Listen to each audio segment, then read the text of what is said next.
What is up, everybody? It's Thursday, and Los Angeles is bleeding blue after bleeding purple and gold. 2 championships in 1 year. What this means to the Dodgers and the Dodgers players who've been there as long as Clayton Kershaw and Justin Turner. We're going to talk about all of that today. Then we're going to get into one of my favorite sort of conversation topics. We're going to do best and worst. And we're going to talk about the young quarterbacks in the NFL. We're also going to get into the NBA. There's some new news as coaches have been hired. The always opinionated Daryl Morey has found his next chapter. And which free agent holds all the power? As well as my picks for the weekend and a new segment I like to call the All Dawgs. Before this gets started, don't forget to subscribe to the podcast, The Chris Rennie Show on Apple or anywhere you listen to podcasts. And give me a rating. Give me nice. Give me 5-star. Every time Ohio State wins, give me 5-star. If the Browns make the playoffs, you all have to rate me. Even if you've already rated me, rate me again if the Browns make the playoffs. If they don't, well, do what you guys want. But also follow me on Twitter, Chris Rennie CFB, and enjoy the show. Glad to have you here on this beautiful Thursday morning.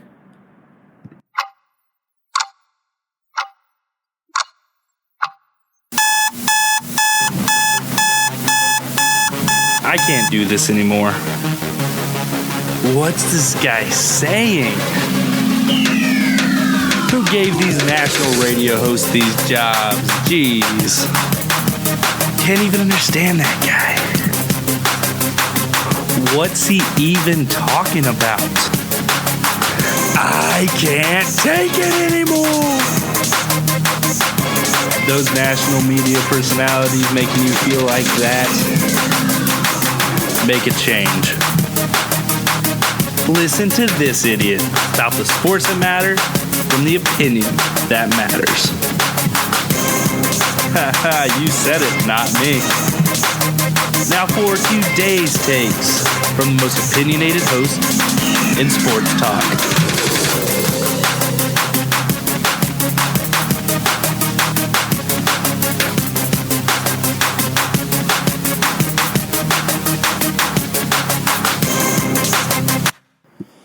The Los Angeles Dodgers, World Series champions. A lot of people won't get tired of hearing that. Some people will get very tired of hearing that. It was a long time coming. As we look at the Dodgers playoff history, it was not pretty for a little bit. There have been some big-time losses. They had really just... they had always been the bridesmaid, never the bride. They lost to Washington, who ended up going on winning the World Series.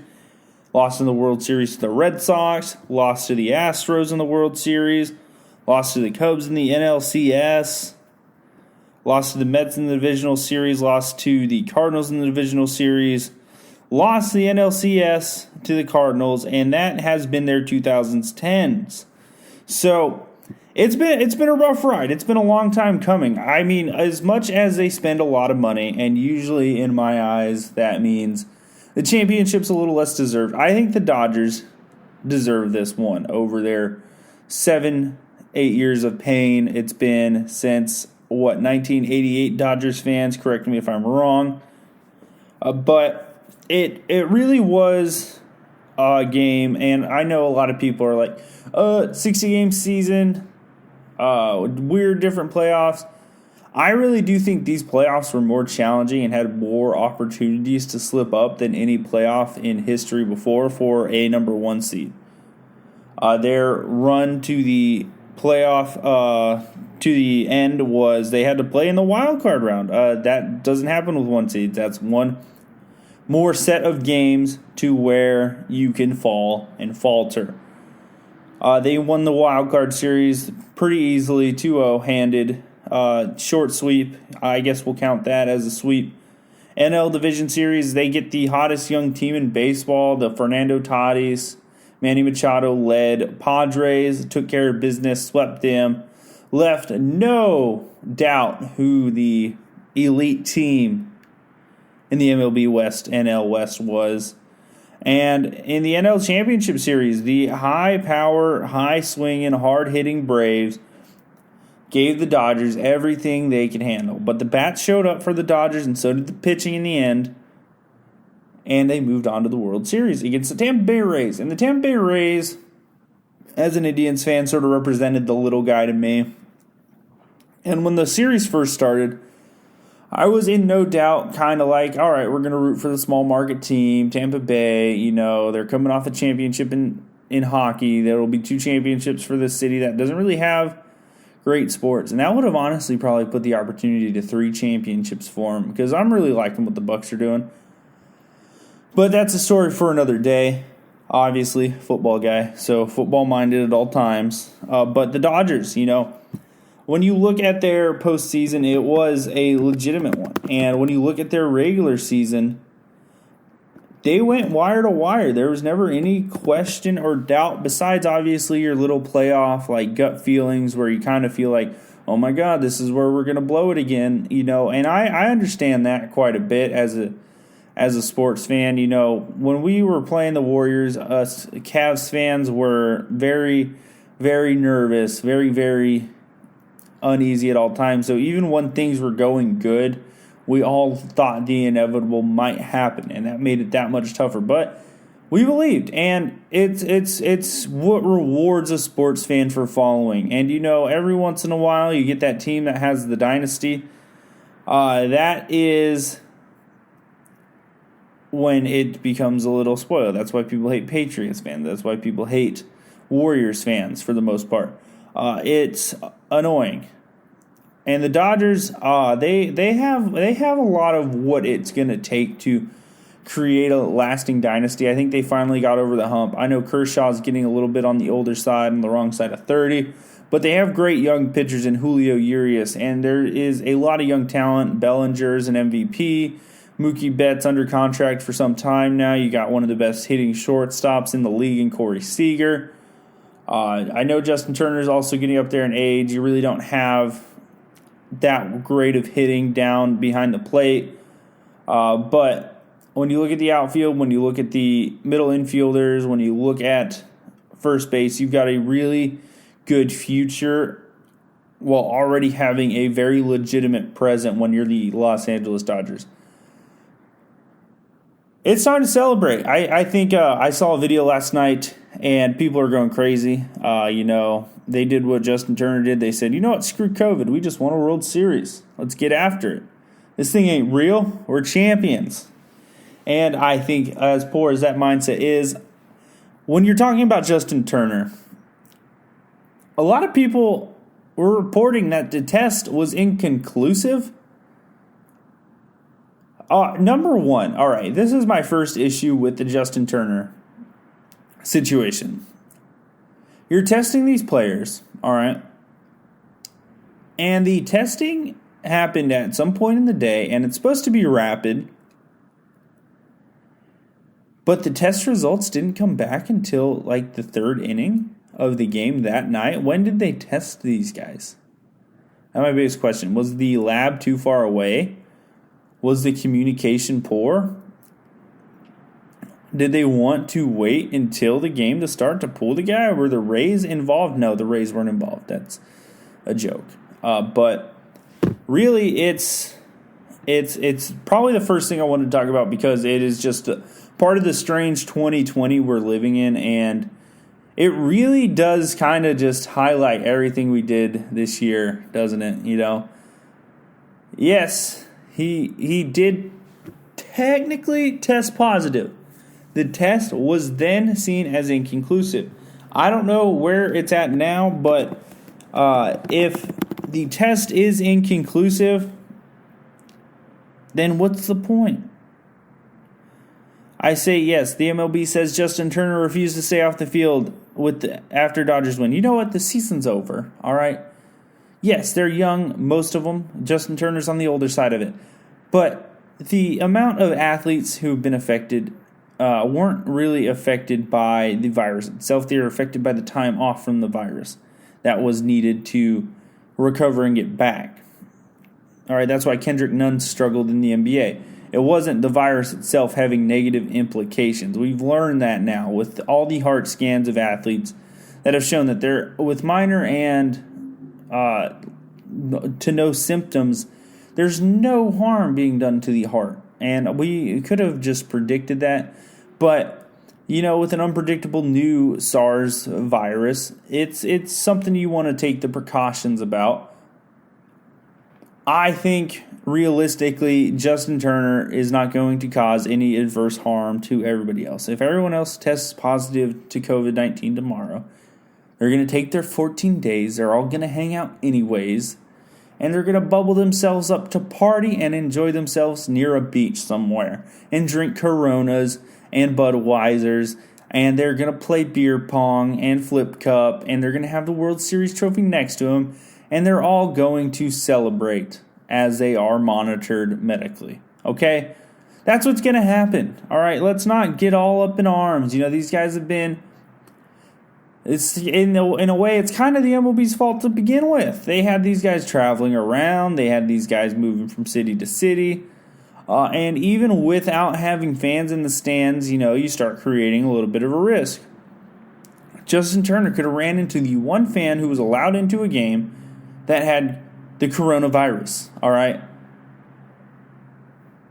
That could have easily been on the MLB. I don't know where we're throwing blame around. And I'm going to bet that he ends up asymptomatic, nothing happens, and this story becomes a non-story in like 10 to 14 days. All right, everyone's going to be like, oh my God, remember that one time Justin Turner? Yeah, we do. Chillax, dog. All right, so... It's been a wild series. We had the home plate, the Rays. That was cool. The catcher didn't take his mask off. All right, but I think this moment that I'm about to talk about really describes what happened in this World Series. And the future of baseball is really in question because of it. All right, so... The future of baseball has become very numbers-based, very organized. All right, we read the sheets. We make our decisions based off the sheet, right? Billy Bean, Moneyball. You don't have to manage. We're going to do the managing for you up in the statistician's office. We're going to break down every player for every moment and where they're good and where they're not. All right, that is analytics. All right. The best managers in the league, the Joe Maddens, I guess we'll throw Dave Roberts in there because he's a World Series champion now, the Terry Franconas, the Aaron Boones, the guys who are consistently in there at the end, they are guys who not only utilize analytics but have an innate feel for how a baseball game is going, how a pitcher is pitching, I will tell you one thing right now. All right, Blake Snell was pulled at around 76 pitches. I can't remember the exact number off the top of my head. 76 pitches, I believe it was. And he had a one-hitter, and he was absolutely dealing. And when you have a big 6'3", 6'4" lefty with those long arms, chucking sliders and curveballs at you, it's tough to hit. It is. There's no question about it. And the Dodgers were having trouble. It wasn't like hits were coming easy for them. I'm going to read the game summary as it was, all right, through the first 5.5, 6 innings of Mr. Blake Snell. So Snell pitching for Tampa Bay, bottom first. Betts struck out swinging. Seager struck out swinging. Turner struck out swinging. 3 strikeouts, first inning, all right, dealing, right? First inning, Azarena homered to right. So it's 1-0. You have your best pitcher dealing, okay? Bottom second, Muncy grounded out to pitcher. All right, you want to know the next two? Smith struck out swinging. Bellinger struck out swinging. All right, now Alex Wood comes in. He does well. He strikes out the side. It starts to shift a little bit of the momentum. You're going to think, right? Now you've got a guy in who's confident. He's ready to roll.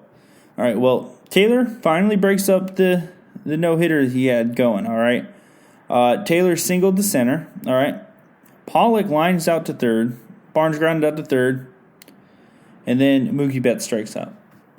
All right, you're hearing me, right? So, seems like 3 to 4 batters in innings so far. You get to the next one. Dodgers bottom 4. Strikeout, strikeout, strikeout. World Series MVP, Kyle Seager, strikes out. Justin Turner, strike out. Max Muncy, one of the best hitters for contact in the league, struck out. You keep going down, you keep going down to the 5th. Smith, fly out to right, ground out to first, ground out to pitcher, cruise control. Absolute no business. 1-0 still. The Dodgers are very much starting to fold a little bit. They're starting to lose a little bit of their confidence facing the big lefty. All right, Dodgers, bottom 6. Snell. Pollock popped out. Barnes, singles. All right, there's one hit. All right. He had been doing so great at getting out. But you know what, Kevin Cash, I got to applaud you. The only way you're going to lose to Dave Roberts in this game was by out Dave Robertsing Dave Roberts. And you did. When you pull the workhorse, who is dealing, absolutely. And I saw Buster only talk about it, and this irritated me to my core as a baseball fan. And this is why some people have lost interest in the sport altogether.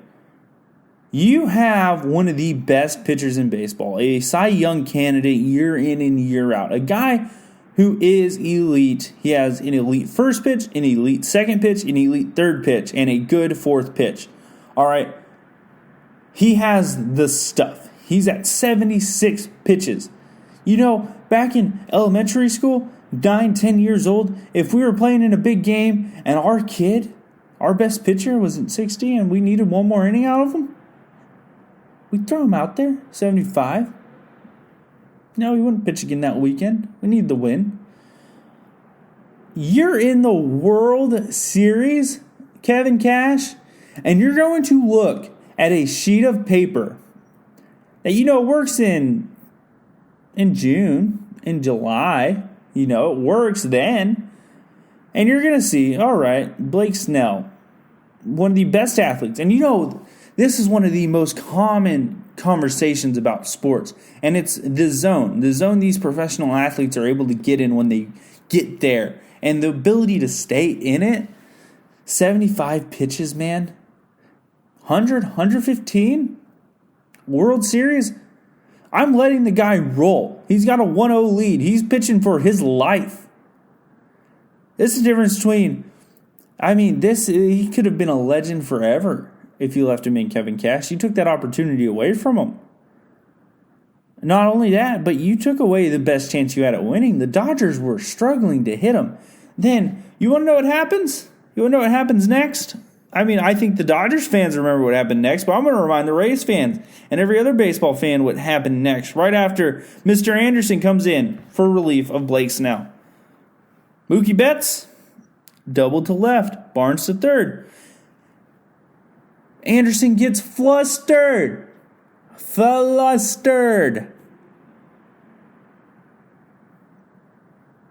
You know what happens?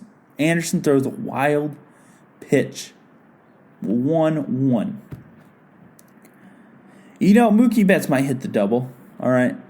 He might. He's a great hitter. He's a great baseball player. He might hit that double still against Blake Snell. But what's not coming next after that double? If Blake Snell's in, your elite pitcher, your ace. He's not scoring on a wild pitch. You're going to have to put that ball into play to get him in. All right. I'm so disappointed in Kevin Cash, man. I am. And, I never really had a vested rooting interest in this game. I didn't really care who won it. It wasn't really my place to root, but holy crap, how can you mess that up so bad? And then the rest is history. The Dodgers went in. They scored a bunch more. They scored 2 more runs. Betts homered. It was awesome. He played really great in the final game. He really came up when they needed him to the most, and that's what it was all about, And the Los Angeles Dodgers are World Series champions. But this is a conversation for the future, and I'm going to give managers advice. The sheet's great, all right? The sheet provides unbelievable information, 162 games out of 162 games. But this is the postseason. You're not playing like that. Even in game one, I could understand it because you're going to want his arm later in the series. I get it. I'd understand it game one. I'd even understand it game 4 tied 2-2, all right? But in a game where there is no tomorrow, Blake Snell would have been willing to throw 170 pitches to win. All right? The age and era we're in is not a ride your horses era. It's the manager wants his moment in the sun. He wants to make the decision that creates this World Series champions. And you know what, Kevin Cash? You came after your players after the Game 5 loss and said, we just got to hit better. We got to field better. All right, well, you had your pitcher and your fielders doing everything they needed to keep it a 1-0 game, all right? Yes, you got to hit better, but you didn't give up an early lead. You got an early lead. You had your pitcher on cruise control well into the 6th inning, all right? And you pulled them, okay? That is not managing. Just because of the sheet. Because of what analytics said. All right, the only people who agree with that are the people who wrote the analytics. And that's how I'm gonna close this out. The Dodgers, they won. They deserve everything. They deserve the celebration. It's a beautiful thing in sports. It's why we play the games. All right. But God, Kevin Cash, honestly, I don't know. I get it. You got him to the World Series, but it would be a conversation I'd have with myself if I ran a team. If you still had the job in the morning, just being honest. All right, now to my passion, my love. And I'm not talking to my girlfriend here. I'm talking NFL football and football in general, and the quarterback position. There's been a lot of young quarterbacks in the league this year. And I am not going to go in depth on their stats. It's all going to be gut feeling. I've seen them all play. I've seen them all. I know their situations. I think realistically, we're going to talk about, I want to say 8 or 9 quarterbacks. It's going to be a little bit of a rapid fire. Not too rapid, though. Semi-automatic, but like a good semi-automatic. Like, blah, blah, blah. That's what it's going to be like, not like a real machine gun. You know the ones, the Tech 9s, whatever, Call of Duty, military, for the troops. Get after it. All right. Well, we're in it. My computer finally loaded. That bit kind of saved me some time. But here we go. All right. We're going to start with my boy. And he's very recently re-become my boy. He was not my boy for like 2 weeks. And it's been a rocky relationship since the start. And I think that is exactly how I describe him as a quarterback. Rocky. Balboa. Baker Mayfield has been exceptional against the 5 teams we've won against, except one. He was not exceptional in the second half against the Colts, but had a very good first half. All right. After that sidebar, Baker Mayfield and Kevin Stefanski have worked very well together. They have played a very easy schedule outside of their games against Baltimore and the Steelers, the 2 teams they've lost to, and they've reaped the benefits of what that means. And Baker Mayfield's been able to develop. He's been able to further himself as a quarterback, but there's still 2 problems I see from him. Number 1, against better competition, he puts too much pressure on himself, and then he plays very out of control. That leads to mistakes, that leads to interceptions, and that leads to problems in the pocket. When it comes to best and worst, I'm going to put Baker Mayfield in my best section. Baker Mayfield has shown the ability to be a really good NFL quarterback. He has not shown the ability to be a great quarterback. But with his limited athleticism, his more B plus arm strength, his B plus accuracy. Really good is what you're going to need as Browns general manager Matthew Berry, and not Matthew Berry. God dang it, Andrew Berry, whatever. The Browns GM. I'm blanking on the name. Don't come at me. We've had a lot. Okay, we've had a lot of GMs over the last 20 years. Baker Mayfield needs help. He's got it. Jarvis Landry. His buddy Rashard Higgins is playing really good football. They came into the league same year. Donovan Peoples-Jones makes the biggest catch in the Browns' recent history. I'd say that was pretty epic. It had feelings of the 1980s, Bernie Kosar versus Boomer Esiason, the Cardiac Kids versus those Bengals teams. It was electric football, and we have not seen that from a Browns-Bengals game in years. And now the Browns have other issues, but Baker Mayfield is not the biggest issue and the biggest cause for concern.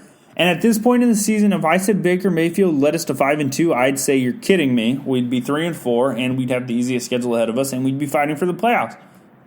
And I'm not saying we're going to be on cruise control. We still have to play who's in front of them. The Raiders are going to be a tough game. But after that, the Browns do have the easiest schedule in the NFL. All right. So if Baker Mayfield can continue to improve throughout the season, if Kevin Stefanski can continue to put him into winning positions, we're going to see a really great quarterback by the end of the year. And that's full on belief, I think there's going to be less pressure on him with OBJ out.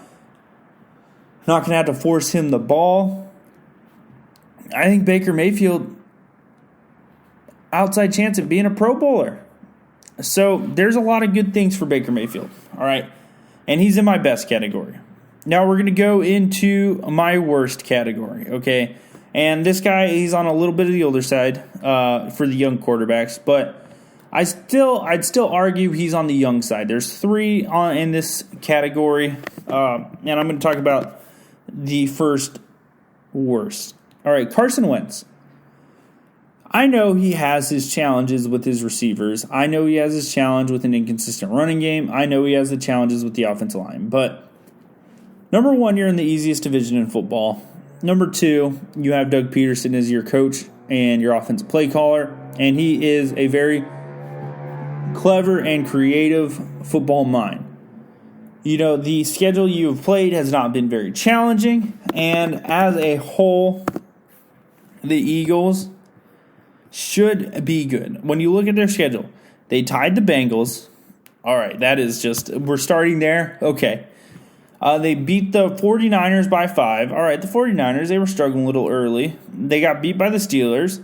They got beat by the Ravens. All right, similar to the Browns, right? They barely beat the New York Giants, and it took a miracle. A 2.5-minute miracle. All right, that's a game the Eagles should have hammered them, and they are playing the Cowboys this week. And if it's not a 3-touchdown win, then I call it a disappointment. And now, a lot of you are going to be like, you've always been against Carson Wentz from the start, and you're right. I have, because I'm right, and I don't think he's actually a very good quarterback. I think he has very good moments, but I don't think he's a very good quarterback. And I think that's proven this year. Yes, I didn't think they were going to beat the Ravens or the Steelers, but they should have beat the Bengals, and they should have hammered the Giants. And that you're going to be okay with that, Eagles fans. This team for the next 15 years, you're going to tell me that. You're going to tell me that I'm wrong. Next 15 years, Carson Wentz, I don't see it. Not for me. All right, one of my surprise teams of the year so far, the Los Angeles Rams, okay, and Jared Goff. So, Jared Goff is in my best category. Jared Goff's he's lost 2 games to the Bills and to the 49ers. All right, so his first loss to the Bills, it was a great game. They got out to a very slow start. And the Bills kind of hammered them early, but the Rams were able to come back, make it a game. They then come back and beat the Giants, the Redskins, and they lose to their NFC West rival, the 49ers. Last Monday, they beat the Bears. I think Jared Goff is coming together. I think he's really playing the way you'd expect Jared Goff to He's never going to be the guy who absolutely just takes over and destroys you. But he has those moments where you can kind of just see there is just a silent killer in there, and he's delivering balls outside the hash, outside the numbers that are just right on the money. I think when he was coming out, he was one of the most exciting quarterback prospects the league's seen in a while. I remember this story from Jared Goff. He was a true freshman. Ohio State had traveled out to Berkeley to play them. And Braxton Miller made one of the most ridiculous plays I've ever seen, and, the Buckeyes are hammering him. But the one thing that wouldn't go away was this skinny, weird-looking quarterback who didn't really look like he belonged playing Division I football. And, he had a cannon strapped to his shoulder. He was in Sonny Dykes' offense. They were letting that thing fly downfield, and you know what? We gave up some points at Ohio State that week. Sometimes you see semblances of that with Jared Goff on these teams. The rest of the offense isn't really rolling, and then all of a sudden Jared Goff gets hot. And he's a streaky football player, for sure. But I think he's in the best section. He's got his team in a position to make the playoffs. The NFC West is arguably the best division in football. You got the Rams, you've got the 49ers, you've got the Seahawks, you've got the Cardinals. It's a conference that's pretty elite. You've got 5-1, 5-2, 5-2, 4-3, all winning records. It's the best conference in football when you look at record. When you look at strength of record, it's the AFC North. So Jared Goff's in the best category. Next on the list, we're going to go up the list now to Joe Burrow, youngin. He's in the best category. Joe Burrow has lit it up for the Bengals, and he has kept them in a lot of football games, and he has taken a beating. Check. He has the intangibles. The Bengals are getting better every week, whether you believe it or not. I'm just really glad the Browns got their 2 games in them early and that they were able to escape the second one with a win, because 4-3 is a lot different than 5-2, and playing the Bengals, I think, in Week 12, Week 13 is going to be a lot different than playing them in Week 8. In a week 3 or whenever we played him the first time. So, Joe Burrow, he moves well in the pocket. He stays very level. He's never too ahead of himself. He's never down. He's very calm. The comparison I had for him when I was comparing him to Baker Mayfield. Baker Mayfield's always fast, always in a hurry. Joe Burrow's never in a hurry. He is never moving too fast. He's always one play at a time. He's always one read at a time. He's always one decision at a time.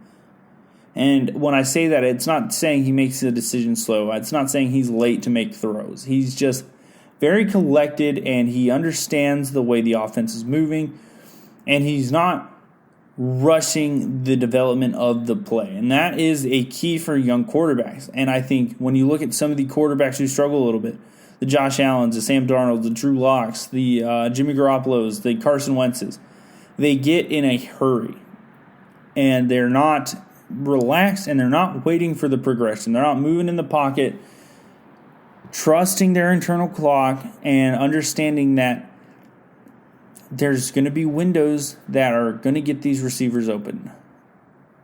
And if not, I'm going to have to deliver a very accurate football or a ball that only my receiver can possibly make a play on.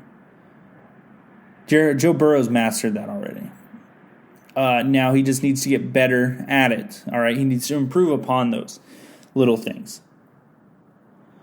The next quarterback on the list is also fellow rookie Justin Herbert, who's already got 1,500 passing yards, who's already turned the Chargers season around. Justin Herbert has been absolutely electric. And in Oregon, I'm going to start letting you guys know this right now. Oregon's offense under Cristobal, I really think limited Justin Herbert. I think it was very simple. I think it was very straightforward. And I think that's the reason Oregon was so beatable. Because when you're watching Justin Herbert in the NFL and he gets to make decisions and he gets to go through these reads and he's not running these RPOs with only 2 passing options and he's got to force something in, he has been absolutely electric. It's been hard to watch sometimes with the Chargers quarterback situations with Phillip, with Tyrod Taylor early in the year. I was like, dude, and then this guy comes out, and he's got an elastic arm that's just slingshotting the ball around. Justin Herbert, that's elite, man. I think he's got that elite upside, that elite talent that's going to take the Chargers to the next level that they haven't been able to see. Now it's just about the rest of the team getting healthy, staying healthy, and continuing to be a developing quarterback. So we're going to talk about one in a few players that's going to sort of relate to Justin Herbert more than most. All right, next on the list is not that guy. It's Drew Lock. All right, I think Drew Lock is going to be that guy. He'll be a starter a lot of times. He's got a very good arm, but he's inconsistent with his throwing mechanics. He's inconsistent with he's not going in my worst. He's not going in my best. I think he's the one I'm most split on. Justin Herbert was in the best, by the way. Drew Lock is going in my all right section. All right. He has been really good at times, and he's shown promise, but there's too many times where he's just come up flat, and like a flat soda, you still get a little bit of the flavor, but it's just not going to hit the same. You don't get that carbonation. You don't get that combination that makes it so great. You know, the one you're seeing with Justin Herbert, the one you're seeing with Joe Burrow, the one you see at times with Mayfield, Wentz. All right, so he is flat soda. It's good. You'll drink it when you have it left over just to finish it, but you're not really going to want it when it's been sitting out a while, I guess. I don't know how to compare this any further. But Drew Lock, he's good. He's not great, and I think he's going to make a good career being a bridge starter and a guy who plays for 3 or 4 teams as a main backup who gets a lot of opportunities to play. But I like what he's doing now. I think if he continues to develop, he can find a role. But we've seen success in Denver early with quite a few guys that hasn't really panned out in the future.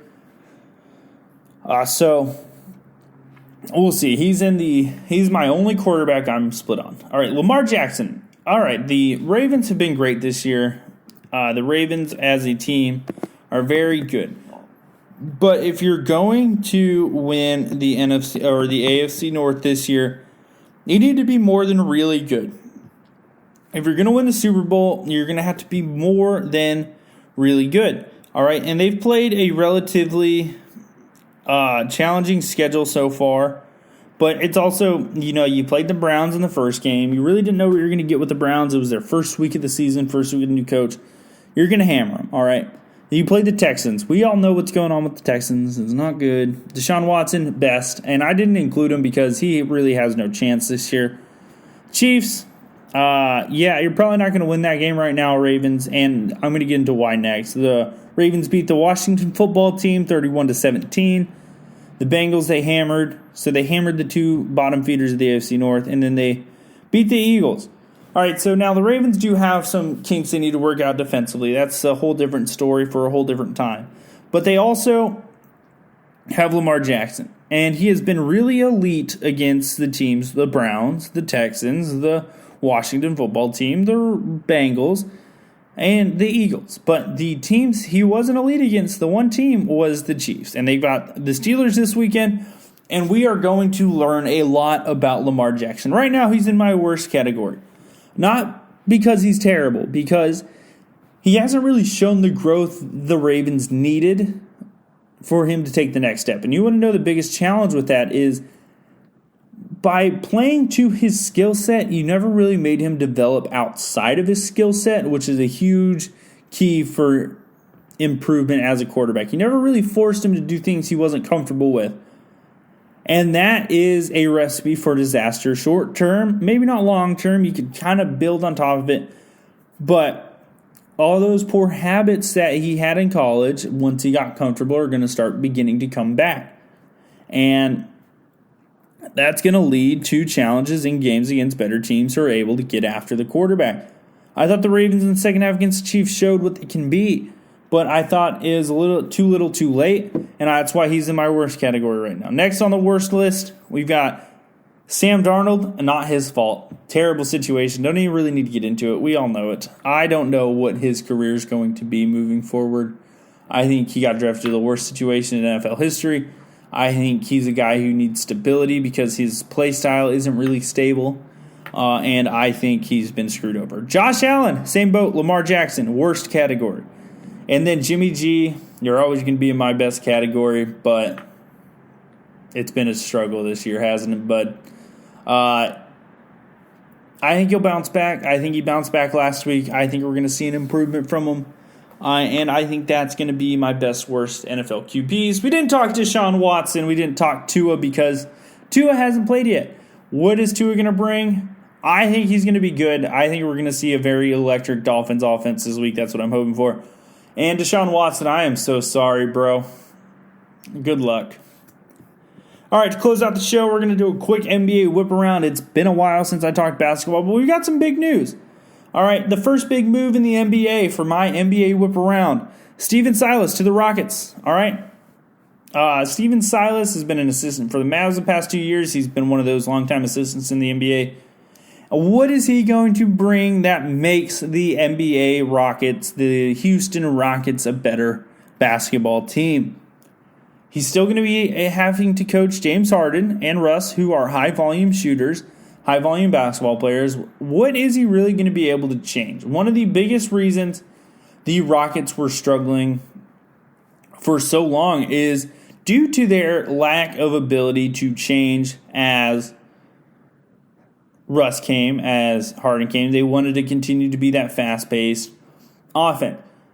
Where they struggled was when they got into those half-court battles, when defenses could settle in, rotate, and get them over. When they're kind of playing like the run-and-gun Suns, it was extremely dangerous. But, in the playoffs, other teams are good too, and it doesn't work as well.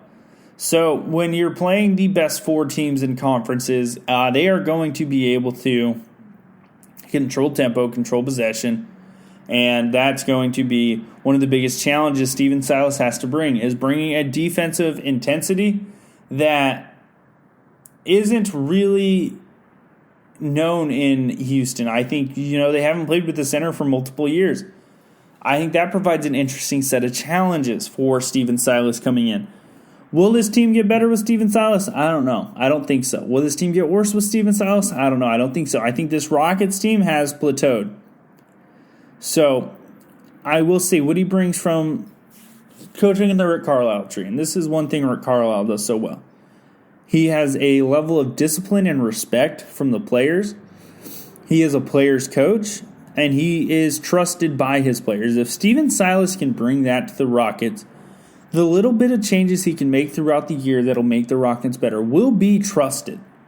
But the difference is Rick Carlisle has 25 years of head coaching experience. He's the longest tenured current coach at a specific job in the NBA. He has that ability. He has that trust. He's been there that long for a reason. And even when Dirk was retiring, even when Dirk was down, they didn't lose for long. So realistically, Steven Silas needs to bring that culture to the Rockets. That's why he got hired. He obviously has a good plan, or they wouldn't have made the move. If this season doesn't go well, you're going to see stars wanting to leave, and that's going to be the end of the Houston Rockets as we know it. The other side of the Houston Rockets, Daryl Morey, the always opinionated, the always eccentric billionaire, or not billionaire. I don't know what he is, actually. He gives me billionaire vibes, though. He's kind of like Iron Man, honestly. I could see it. He's a nerd. But he's kind of funny. Daryl Morey is now the head coach. Oh, God.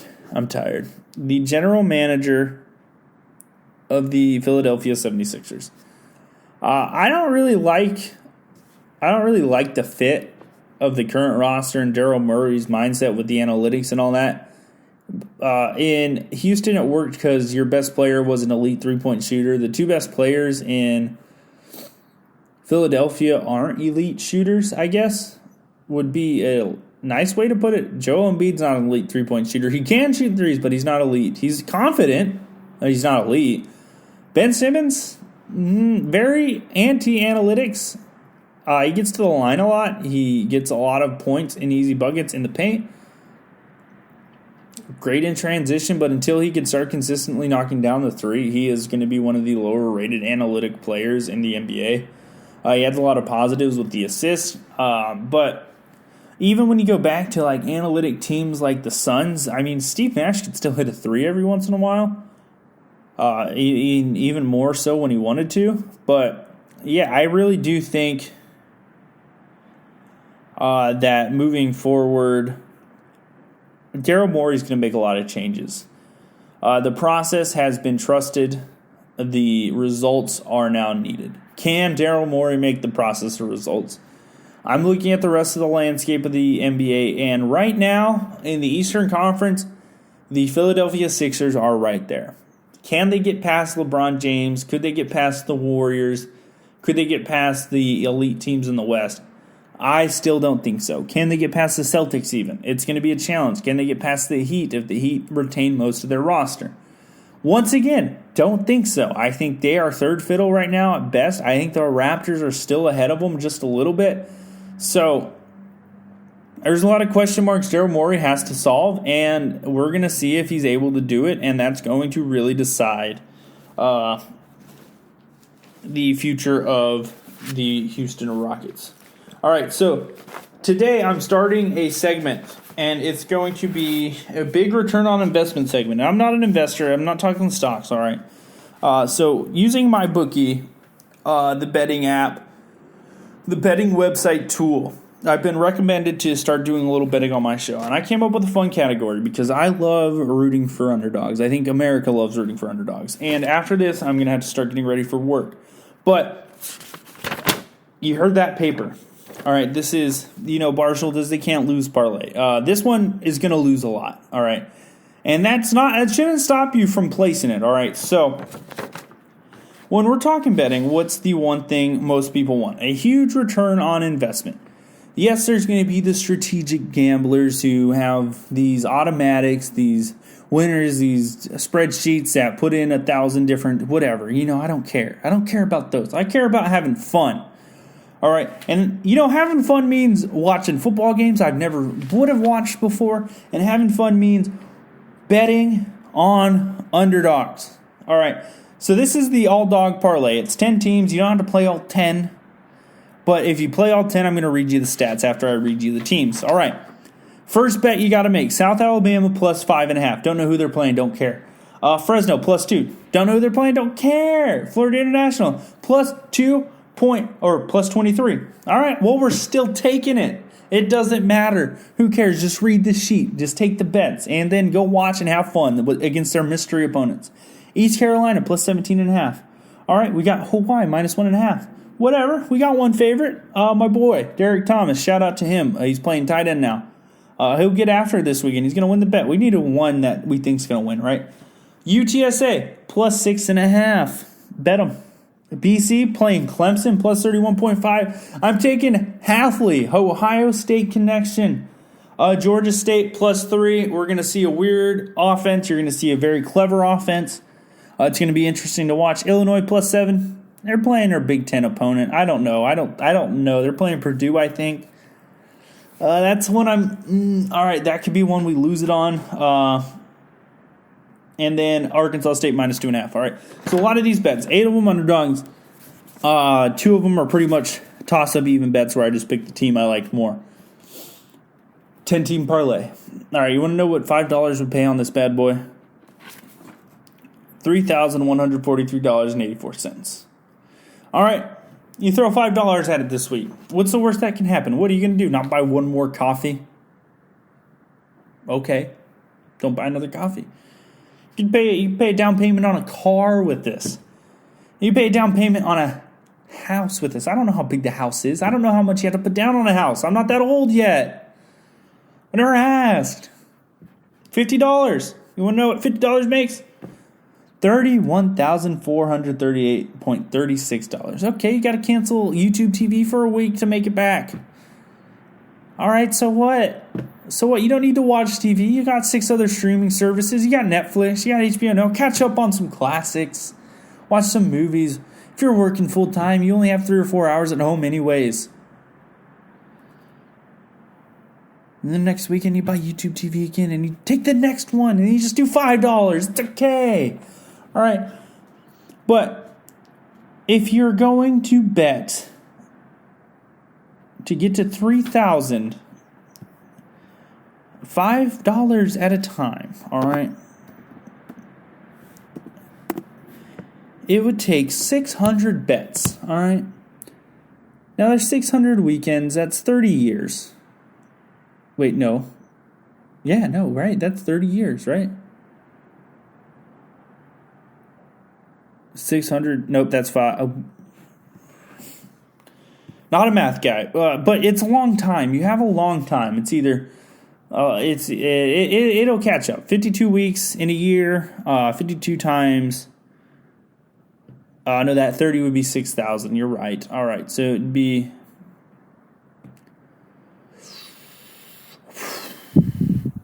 5 years. 5 years of betting. All right. I think in 5 years, the odds obviously don't say so, but it's 61,000. It's plus 61,000 odds to hit this 10-team parlay. The odds aren't great, but we don't play for the odds. We play for the dogs. We live life for the dogs. And we're barking, all right? That's going to be it for the show today. Good job, Dodgers. Good job, quarterbacks that are my best. Bad job, quarterbacks that are my worst. And make sure you bet the All Dawgs Parlay just for shits and giggles, honestly. Follow me on Twitter at ChrisRennieCFB. Subscribe to the podcast. Rate this show. Adios, muchachos.